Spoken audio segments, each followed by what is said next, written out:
The.Adams.Overland.Company, and today we're working on Ollie Ollerton 6x6. So the parts in front of us that we've got here then are the heater vents, because at the minute all that's happening is the dash is getting red hot because there's no pipe work behind there to let the air out. We've got a new indicator stalk, we'll get more into that later on. The injector leak off pipes, they are currently pissing out fuel everywhere, so let's change the whole set out. An exhaust bung, or an exhaust mount I should say.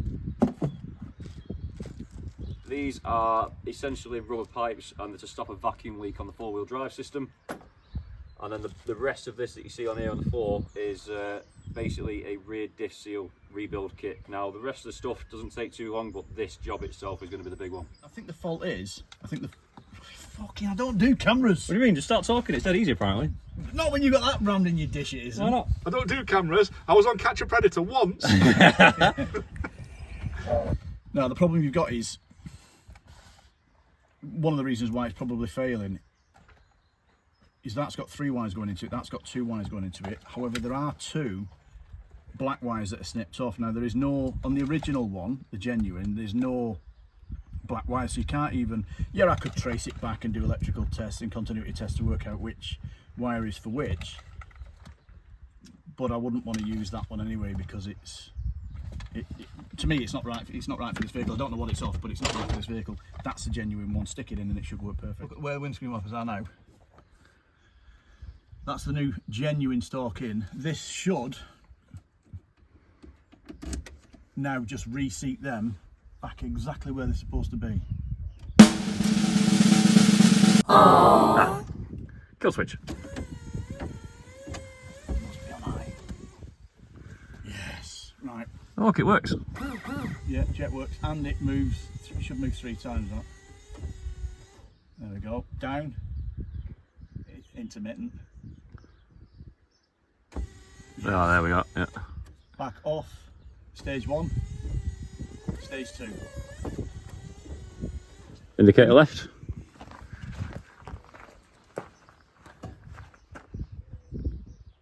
No indicator. Hang on. He keeps turning it to there. Yeah. Yeah, hazards. Oh look, everything works again. Ta-da!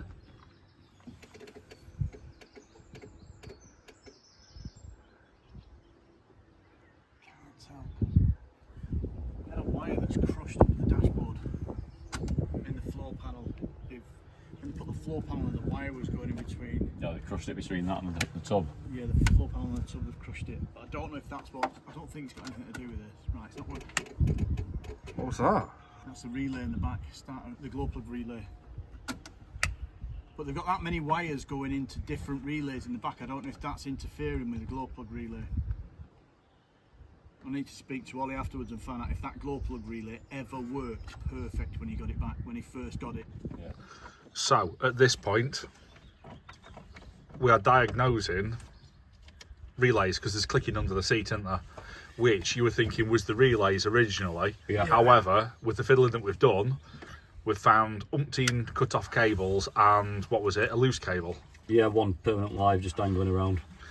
So on that though, as you were doing it, you could actually say the heater plug light was clicking on and off, and at one point was permanently on, even with the relay disconnected. Yeah, so looking at it down here, somebody's been playing around with stuff again. Like I say, the live wire that was dangling loose was something that has been spliced into the heater relay, or the glow plug relay. And then when I messed around with my fingers underneath the wiring itself into the housing that the relay sits in, we could get it to come on and off.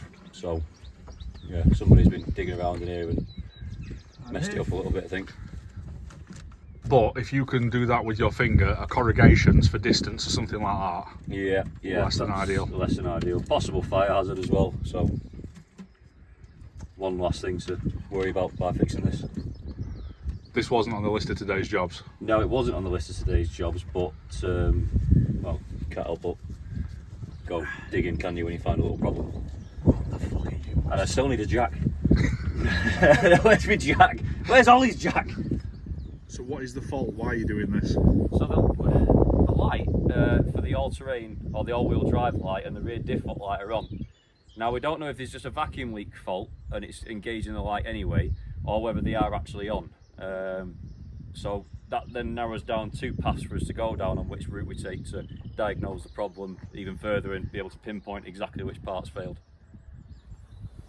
So by jacking 2 of the wheels up on the rear, it's the path of least resistance, so when we try and drive it off the stands in a minute, if everything's working as it shouldn't go anywhere. If it drives off, it means either the rear diff lock's on and engaged, or the all-wheel drive system is on and engaged, or possibly even both.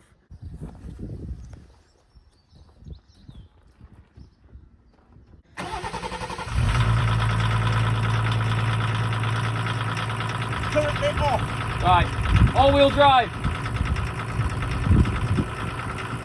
Alright, try and drive forward.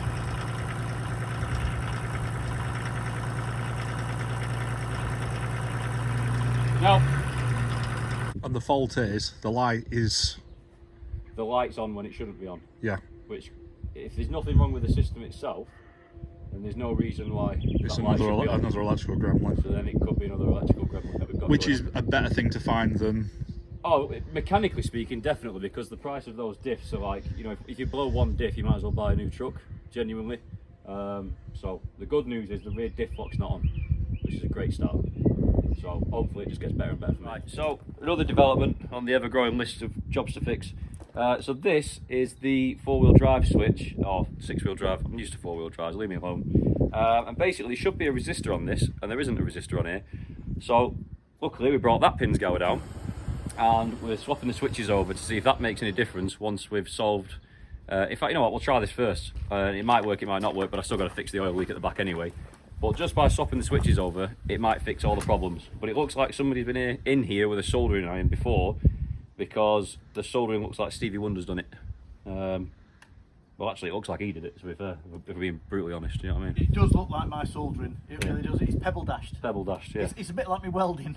Shit. Yeah, we won't go there. Go in the fucking hole, ball. So we got the ones off that Pinzgauer, and we've put them in here, and all the lights went out, which is good news because that's how it should be, because nothing was engaged. So we've fixed the problem at the front. Now we've just got to figure out why it's not engaging, and I still think it's something to do with what's going on back there. So there has been never-ending poking, prodding and all the rest of it, and now that it's worked out that it is not going in 6x6, diff lock, anything like that, there's issues. But you know something about these, don't you? I do. I know something. Not Just much, mate. something. Just a couple of bits and bobs. Like for example, this here is the actuator for the rear diff lock. Go, stop that. So basically, this backwards is the rear diff, and this forwards is basically an empty tube compartment with a seal on it at both ends, and then the handbrake, and then your tow bar, because it's just all one big tubular chassis.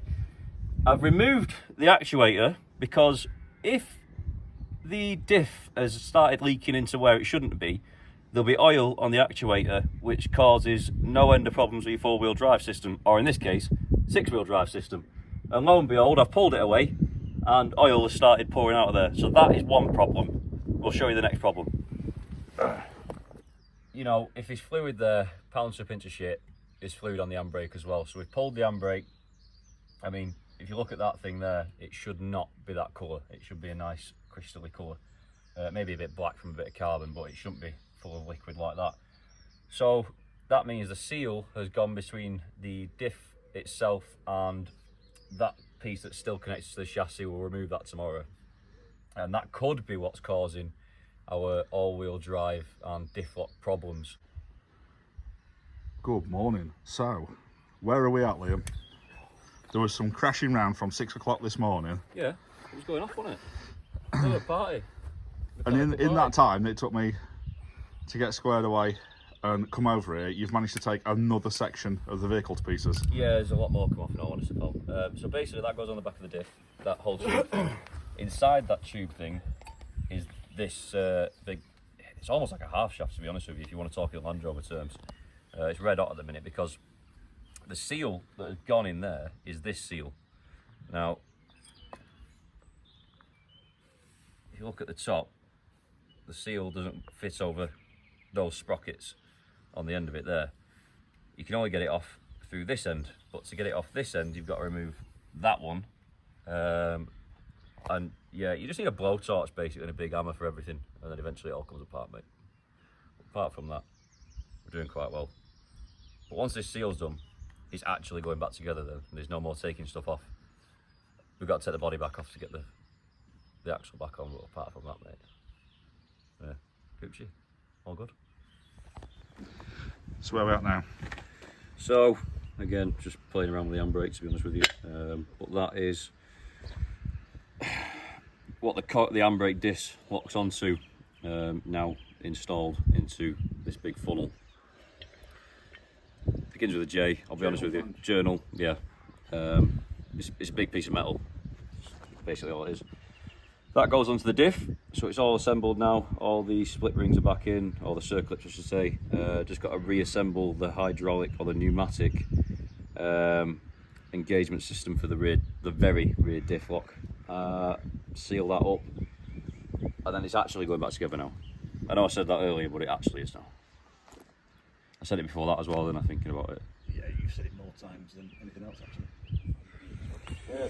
What I would say with this one, if you actually look at the manual from the MOD, they say just take this off and just put a full replacement part on, and then you'll send you'll send that off for refurb, and they'll do it in a controlled environment because it's an absolute shit of a job. So you've done this with minimal kit on the floor. Yeah, on my back, on gravel, it's been raining, dead happy. I'm really on caffeine, nicotine and a fucking dream. That's about it. You're waiting all day to say that. It just popped into my head. It's better than live life love on his ass, isn't it? It's feeling like that all the morning. It's like Groundhog Day. Are we still here? So this now that you're putting back together is the diff lock, isn't it? Yeah, essentially, mate, yeah. So your vacuum gets pulled in through this side of here, and then what happens is it engages. You see that movement in there? Yep. When you pull the vacuum, it engages the lock on the rear diff itself, and then that's how you end up with ultimate traction, essentially. It's a genuinely fantastic design. It's far better than any aftermarket Land Rover locking diff or anything like that. It's yeah, it's ingenious, really, isn't it? Right, I'll be honest with you. I forgot to film a lot of what's gone on. I forgot what's gone on. I forgot what I last filmed about what's going on. Rich Solan's going to really shout at me about forgetting about what's gone on and when it's gone on and why it's gone on and when I've not filmed about what's gone on. But here's where we're at. We just put all these pins back together. The footwell is just going in the driver's side now. I've had 3 change parades today because I've been piss wrapped working in the rain. Put a nice little tarp up though, so it's not been too bad really. It's just showers on and off. What's to talk about? We've not tested it yet. We've not tested nothing yet. But when we rocked up yesterday morning, Ollie couldn't drive the truck for all the reasons we've been through basically. But even if the 6-wheel drive system still isn't operational and the diff locks aren't online, what he can do now is get out in it and drive it and enjoy it. And to be honest with you, those 4 at the back are still a Defender with diff lock, even when all the other systems aren't operating, so I think you'll be all right. So, plan is, finish putting that footwell in, give everything a little bit of a test, just to see where we're at, basically. I think Ollie's bringing it to the workshop next time, because now it's operational and roadworthy. He can get it MOT'd, and then he can bring it up to the workshop, which means no more long drives for me. I'll be warm, I'll be dry, I'll have my tunes on. Yeah, and it should be a little bit easier going, especially as well. And we're not constrained by time limits then as well, so yeah, it should be a little bit better. Better get these tools packed up into the trucks and get on our way. Okay, so that's me back home in Manchester now. Man, that's one hell of a drive after working. I think I did 15 hours, 16 hours today. We just got back, it's 3 a.m. But now, you know what a weekend, man. I couldn't have asked for a better bank holiday weekend. You know, got to work on an awesome truck for an awesome client. You know, we broke bread at his table. Yeah, just mega. I want to thank my dad for coming down, giving us a hand, because working on Pinzgauer was a 2-man job. You know, everything is supersized, it's heavy, difficult to maneuver. So yeah, it's needed that second pair of hands there, 100%. And another thank you to Rich. You know, he's looked after me from day one, when a lot of other people might have overlooked us, so to speak. You know, just straight off his own back, there was nothing in it for him, and he's looked after me with promotion and stuff like that, and really given us that push that was vital. So it was nice to bring him down to meet Ollie. He got some fantastic content out from over the weekend, and it's just a little thank you and a nice pay you back to him sort of thing. And yeah, so a little bit of an update then with where we're at with Ollie's vehicle, because I realised that whilst I'm working on vehicles, I'm not fantastically good at explaining stuff to camera, because, you know, you're in there and you're trying to work through your problem that's going on in your head, and you've got your process in your head, and to translate that verbally is quite difficult whilst thinking of the next step and other stuff that's going on. You know, there's been a lot of work gone into that Pinzgauer, and 95% of it is not shown in the video, all the other problems that we've fixed. So I'm just going to explain a couple of things now. So when we put it back together, you know, the oil leak is no more. You know, that's one thing fixed, but that oil leak did not fix the all-wheel drive system, and we've just run out of time, and we've got to get back up here, unfortunately. So plan is now speak to Dale, get a whole bunch of parts, and go down there again to get that thing working, and then it'll be good to go for him to use, and he'll really enjoy using it as well. I personally think, off the top of my head, without doing any more diagnostic, just personally off the top of my head, think it's the all-wheel drive solenoid that's at fault. And yeah, it's not a vacuum leak, because if it was a vacuum leak on the all-wheel drive system, it would engage 6-wheel drive by default.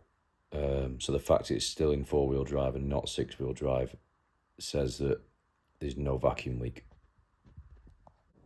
And the switches, all the switches are knackered.